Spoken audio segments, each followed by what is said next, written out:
8 months ago, my best friend of 5+ years, we'll call her A21, announced she was getting married and asked me, 21, to be her maid of honor. It was a no-brainer for me because we've been each other's best friends since middle school.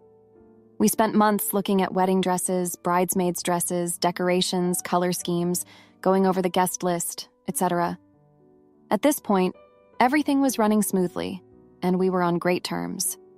She let me know up front I'd have to pay for my dress and pitch in with money for everything. I knew money was tight for her and her fiancé, so I wanted to help, especially considering how close we were. Around 3 months until the wedding, we were at a get-together and were introduced to the girlfriend of a friend of her fiancé and my boyfriend. We'll call her Elle. A seemed to click with Elle immediately. They exchanged numbers and made plans to get coffee at a later date that same night. A week after the party, I'm on FaceTime with A, and she's basically gushing about Elle, going on about how cool and funny Elle is, about her career, about all the places she's already traveled at 20, how it's such a small world because Elle's mother works with her mother, and A's cousin used to babysit Elle's little sister. All I could do was listen as she went on and on, considering I had no connection with this girl. I was happy for her that she met someone she seemed to have such chemistry with. Not long after, I started noticing abnormal distance from A. If I texted, it was at least 6 hours before I got a response every time. Other than, "Girl, can't you text somebody back?" Once, I didn't bring it up and brushed it off as stress about everything involving her big day. I started noticing pictures of Elle on her social media stories a lot. When she and I hung out, which wasn't much at this point, it was only to discuss wedding technicalities and what I would be contributing, financially or otherwise. These times were also usually cut short due to a prior engagement she had with Elle that she had to rush off to. At this point, the wedding was 2 weeks away.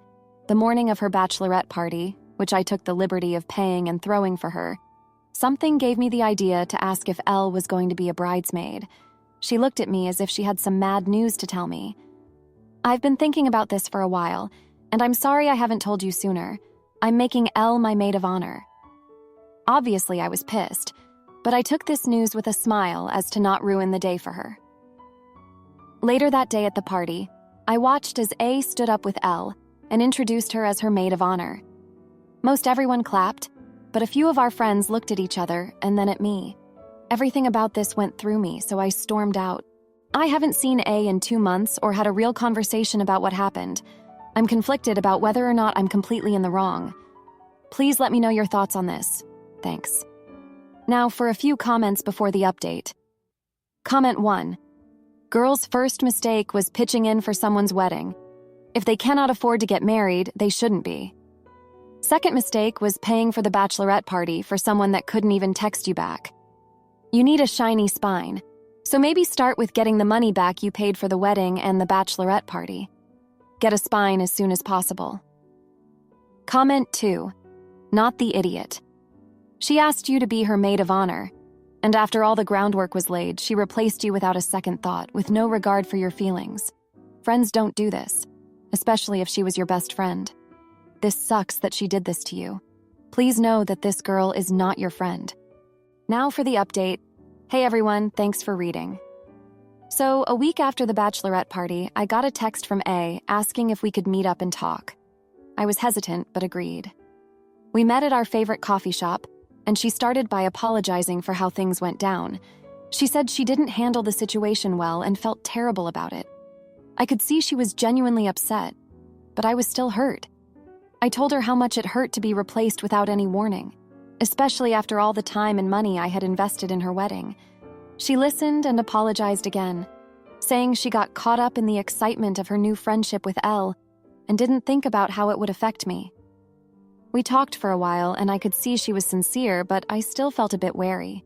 She asked if I would still come to the wedding, and I said I needed some time to think about it. We left things on a better note, but I was still unsure about our friendship. A few days later, I got a call from A's fiancé. He sounded stressed and asked if we could meet up. When we met, he explained that A had been having second thoughts about the wedding.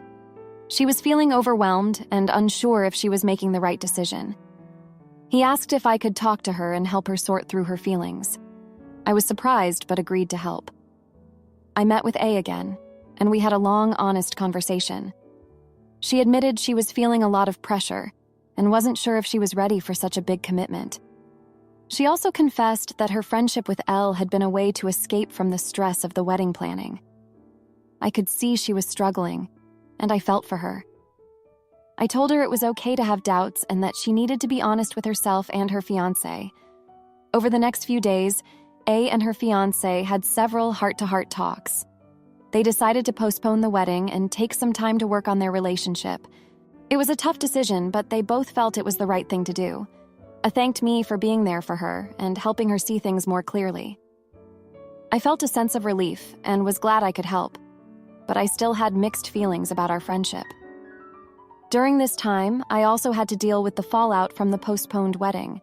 I had already spent a lot of money on the dress and other expenses, and I wasn't sure if I would get any of it back. I reached out to the vendors and explained the situation. Some were understanding and offered partial refunds, while others were less accommodating. It was a stressful process, but I managed to recoup some of the costs. As A and her fiancé worked on their relationship, I started to reflect on my own feelings and our friendship.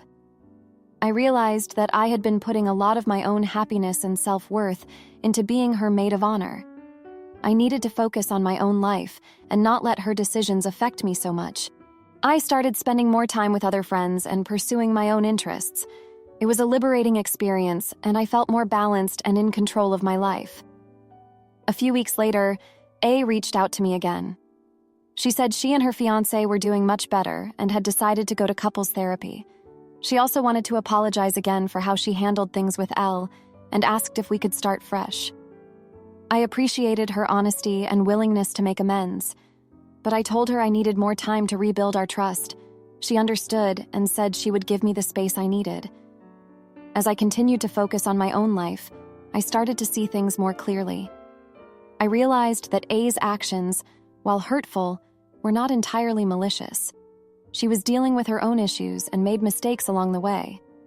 I also saw that I had been too dependent on our friendship and needed to establish healthier boundaries. In the meantime, I reconnected with some old friends and made new ones. I also started a new hobby, which helped me feel more fulfilled and less focused on the drama with A. It was a period of growth and self-discovery, and I felt stronger and more confident as a result. Eventually, A and I started to rebuild our friendship. It was a slow process, but we both made an effort to be more honest and considerate of each other's feelings. We had several deep conversations about our past and what we wanted for the future. I could see she was genuinely trying to change, and I appreciated her efforts. One day, A shared a story from her childhood that gave me a new perspective on her actions. She told me about how her parents had a tumultuous relationship, and she often felt caught in the middle. She learned to cope by seeking out new friendships and distractions, which explained her behavior with Elle. It was an eye-opening moment, and I felt a deeper understanding and empathy for her. As we continued to rebuild our friendship, I also noticed changes in myself. I was more assertive and confident in expressing my feelings. I no longer felt the need to please everyone and was more focused on my own happiness. It was a positive shift, and I felt more balanced and content. In the end, A and her fiancé decided to reschedule their wedding for a later date. They were in a much better place and felt more confident in their decision. A asked if I would still be a part of her wedding, and I agreed, but with the understanding that our friendship needed to be more balanced and respectful. So that's where things stand now. A and I are working on our friendship, and I'm focusing on my own growth and happiness. It's been a challenging journey, but I feel stronger and more resilient as a result. Thanks for reading. Thanks. Am I the idiot for blocking my ex's new girlfriend and refusing to entertain their drama? I will never see him again. It is over. He is back from his trip. Probably he wasn't expecting to start his summer vacation this way. My lawyer has already contacted him about what he's owed. It will be transported to his mother's apartment. Whatever more he thinks he is owed, he can sue me, and I will be ready, and I hope he can afford my lawyers when he loses whatever lawsuit he plans to file. Apparently, the apartment that his girlfriend lost was his. He was sending her money for the rent, but she spent it on Prada instead. He swears that the baby isn't his, and that he is going to demand a paternity test. Like it would make any difference. Maybe for the baby, yeah, I hope to God that the child isn't his. However, so maybe there is still a small chance for that baby to have a better future and more loving parents. I am moving in with my parents. Right now, I am in a hotel, but I have no desire to be in that house again with all the memories. I am selling it, and while I find a new home and sell this one, I will just live with my family. The girlfriend has contacted me a few times via social media because she needs to talk. She wants proof that we aren't married because he told her that we are married. I don't do delusion, so I just blocked her. She has tried to contact me via her friends and mine, so now everyone knows the truth without me needing to make an announcement. Thank you, girlfriend. Many are asking for an update, but what's really there to update? Here is what's happened this past week and what is going to happen. Not sure what more to update. If I have missed anything, I will leave it in the comments. Almost forgot, I am sorry for maybe using the wrong terms. I am not an English speaker, and Google found me common law marriage as the term used in my situation. But apparently, it has its certain laws in English-speaking countries. Our relationship is a long-term, and we live together. We have separate economy. We have no rights to each other's property or estate. We don't even inherit each other without a will. However, anything we purchase during the time we were living together falls under joint estate and is divided equally no matter who the purchaser is. I have no problems dividing these assets in half. I have bought our house and some of my expensive art during the time we have been partners. It would have been joint assets if we didn't have cohabitation agreements in place around these expensive purchases. He has no rights to them. Unlike prenuptial agreements, etc., they are not as easy to contest because he is not legally married to me. Under different circumstances, I would probably have given him more than what he is going to get now, because I am like that in general. If he had ended things. If he told me he wanted out and that he didn't love me anymore. Because I know that relationships end and people fall out of love. He could have respected me enough to give me that at least, but he didn't. So I will literally be counting spoons and napkins, and he will not get a dime over what he is owed. Now, for a few comments before the update. Comment 1. I think you are an extremely mature woman. Even if your heart is hurt, you are still able to stay well and distant from everyone who makes you suffer. I hope your ex doesn't give you trouble. His mistress must be crazy because maybe his mother must have said that he really earns, and that he has no right and is not even a rich man as he seemed to her. Thank God you can get out of this with your head held high. I hope he doesn't disturb you. Comment 2. I continue to commend your strength. You know your worth and aren't falling for sunk cost fallacy. As for your ex and his side piece, I hope they have the life they deserve. As for the innocent unborn child, I hope that the deadbeat loser ex and piece of shoot baby mama find the speck of decency left in their black souls to put the child up for adoption to a loving home. Looking forward to a happy and fulfilling future for you. Now, for the update. Thanks for all the comments from the last post. So here's what's been happening since then. After moving into my parents' place, I thought things would settle down, but they didn't. My ex showed up at my parents' house unannounced. He was furious about the lawyer's letter and demanded to talk. My dad had to step in and ask him to leave. It was a mess, and I felt terrible for dragging my family into this. My ex kept insisting that he had a right to more of our stuff, but I stood my ground. I told him to take it up with my lawyer and not to come back. A few days later, I got a call from my lawyer. My ex had filed a lawsuit claiming he was entitled to half of everything, including the house and my art collection. I was shocked, but not entirely surprised. My lawyer assured me that our cohabitation agreements were solid, but it still stressed me out. I had to gather all the paperwork and evidence to prove that those assets were mine alone. It was exhausting, and brought back all the memories I was trying to forget. Meanwhile, the girlfriend kept trying to contact me. She even showed up at my workplace one day, causing a scene. She was crying and begging for proof that we weren't married. I felt a mix of anger and pity for her. I told her to leave and that I had nothing to say to her. My boss wasn't too happy about the disruption, and I had to explain the whole situation to him. It was embarrassing, but he was understanding. Then things took a turn for the worse. My ex started spreading lies about me to our mutual friends. He told them that I was the one who cheated and that I was trying to take everything from him. Some of our friends believed him and started distancing themselves from me. It hurt, but I knew I had to stay strong and focus on the legal battle ahead. One night I was going through some old photos, and found a letter my ex had written to me years ago. It was full of promises and dreams we had for our future together. Reading it made me realize how much things had changed and how far apart we had grown. It was a painful reminder of what could have been, but it also gave me the strength to keep fighting for what was right. As the weeks went by, the legal process dragged on. My lawyer was confident, but the constant back and forth was draining. I had to take time off work to attend court hearings and meetings with my lawyer. My parents were supportive, but I could see the toll it was taking on them too. They were worried about me and the stress I was under. In the midst of all this, I got a call from an old friend who had heard about what was happening. She offered to help me find a new place to live once the house was sold. It was a small glimmer of hope in an otherwise dark time. We started looking at apartments, and it felt good to have something positive to focus on. Then, out of the blue, my ex called me. He sounded desperate and asked if we could meet to talk things over. I was hesitant but agreed, hoping we could finally reach some sort of resolution. We met at a coffee shop, and he looked like he hadn't slept in days. He admitted that he was struggling financially and couldn't afford to keep fighting the lawsuit. He asked if we could settle things amicably. I was torn. Part of me wanted to help him, but another part of me was still angry and hurt. I told him I needed time to think about it. That night, I couldn't sleep.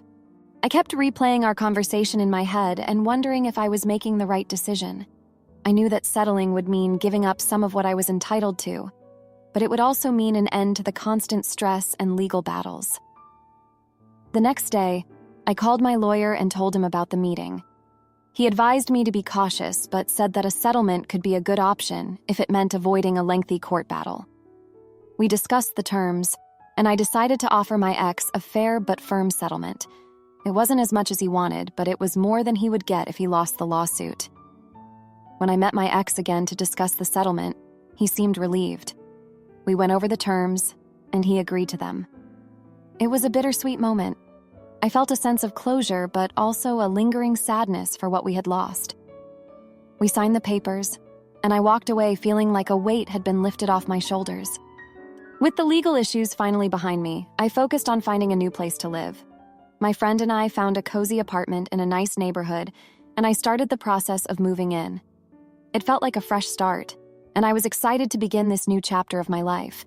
Looking back, I realized how much I had grown through this experience. It wasn't easy, but it taught me a lot about myself and what I was capable of. I knew there would still be challenges ahead, but I felt more prepared to face them. Thanks for reading.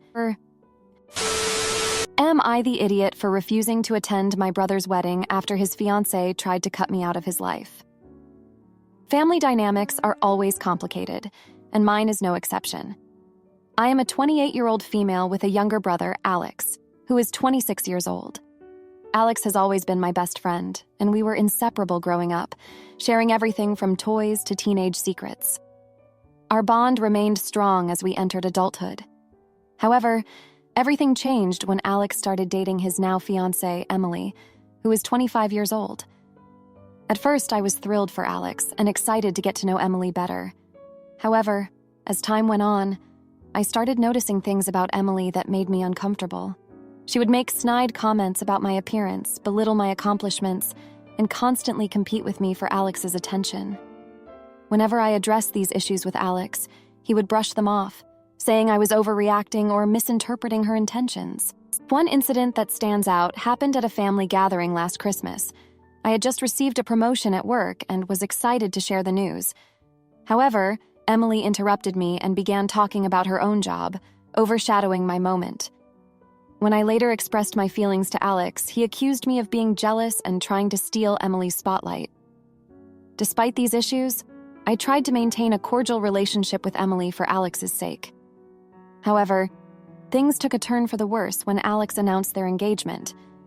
During the engagement party, Emily made a speech about how she was now the most important person in Alex's life and how she would help him grow beyond his family's influence. I felt hurt and insulted, as if she were purposely driving a wedge between us.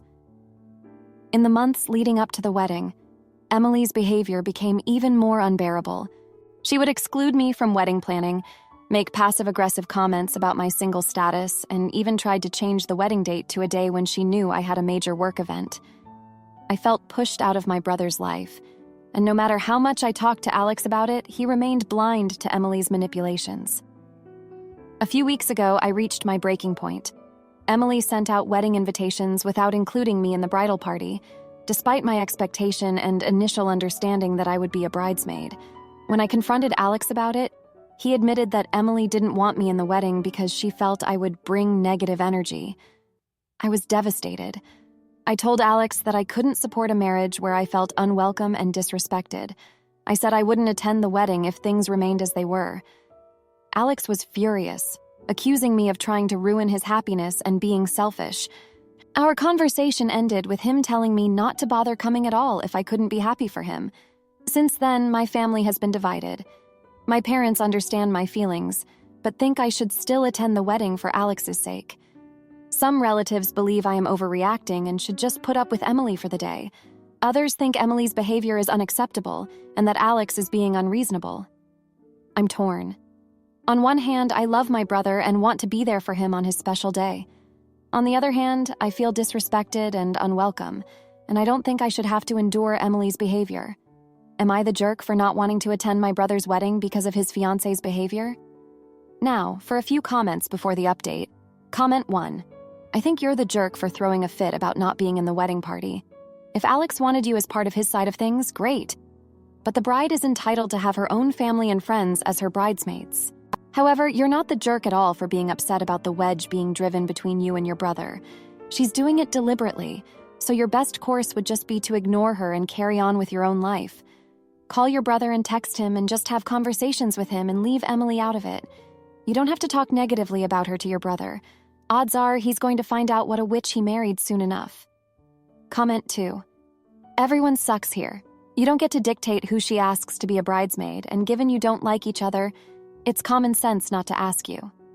You also don't get to dictate that you're going to participate in the wedding planning. Not your wedding, not your decisions. As for her, yes, it's obvious she's trying to drive a wedge between you, and there seems to be a control thing going on. If she's a control freak, then he chose a partner who is a lot like his sister. But what you should do is go in support of your brother, be civil to the fiancé, and say nothing about her to him if you have nothing positive or neutral to say about her. Now, for the update. Hey everyone, a lot has happened since my last post. After the blowout with Alex, I decided to take a step back and focus on myself for a bit. I needed some space to clear my head and figure out what to do next. I threw myself into work, hoping that staying busy would help me avoid thinking about the wedding drama. But of course, life had other plans. About a week after our argument, I got a call from my mom. She told me that Alex had been in a car accident. Thankfully, he wasn't seriously injured, but it was a wake-up call for all of us. I rushed to the hospital, and when I saw Alex lying there with a few cuts and bruises, my anger melted away. We hugged, and for a moment, it felt like we were back to being the inseparable siblings we once were. Emily was there too, and she seemed genuinely concerned about Alex. I decided to put our differences aside, at least for the time being. We all needed to focus on Alex's recovery. Over the next few days, I visited Alex regularly, and we started to rebuild our relationship. Emily was always there, and while she was still her usual self, I tried to ignore her comments and focus on Alex. One evening, while I was visiting Alex, Emily pulled me aside.